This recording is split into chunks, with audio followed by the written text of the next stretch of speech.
And then even the Freemasons, who had political fights with the Catholic Church, they thought by initiating cremation that would hurt our theory of resurrection,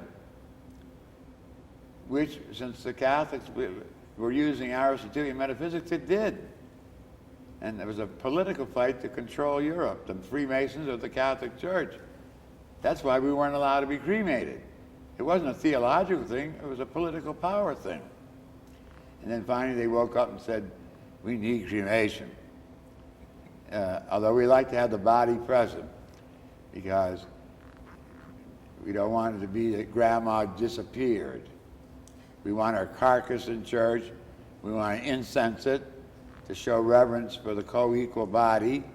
She used her organs to eat. She used her organs to express her sexuality and her love.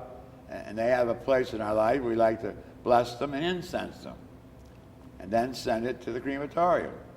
In fact, the English church has a beautiful prayer where one of the relatives goes to the crematorium and pushes the button. But most people don't want to do that because they're unrealistic. I had one guy, his bride was a convert to the church, and he died. And I told her about it, so we ran from the church to Smith and Williams Funeral Home. And we go in, and this female funeral director is all dolled up, cosmetically, with a black and white dress and a big hat. When we come in, she says, the oven isn't hot enough yet. I said, spare the details, this is the widow. And then we went in to push the casket in, and we'd forgotten his 43 medals. She had to pull the casket back out. She had a wooden casket from the Trappist in Wisconsin, take up all the medals and push it back in. And she went around the corner and pushed the button, and it went whoop, like a gas stove. It was an experience. And I said to the guy, couldn't you have a gold button for the widow to push? He had a red button that was half worn off. And then we dashed back to the funeral dinner. Okay? That people are unrealistic at funerals. It's a lesson in theology, it's a lesson in sociology, psychiatry, sociology, psychology, culture. Read the obituary column any day in the newspaper. And they're all filled with errors. He's in the arms of Abraham. That's a Jewish expression. That the Lord came and picked him up in the arms of Jesus. And for funerals, they talk about the celebration of his life. Well, that's not the purpose of a funeral. The Mass of the Resurrection is to celebrate their new life, about which we know very little. That's the cause of joy at a funeral. So you're not celebrating. You can do that at the wake if you want, and tell stories and show videos and all that. But the purpose of the funeral in the Catholic Church is to celebrate their glorification, which I wish they changed the word.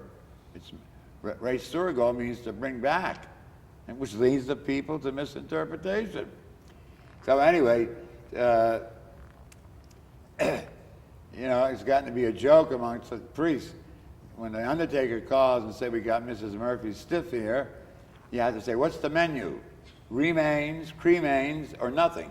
She donated her body to science.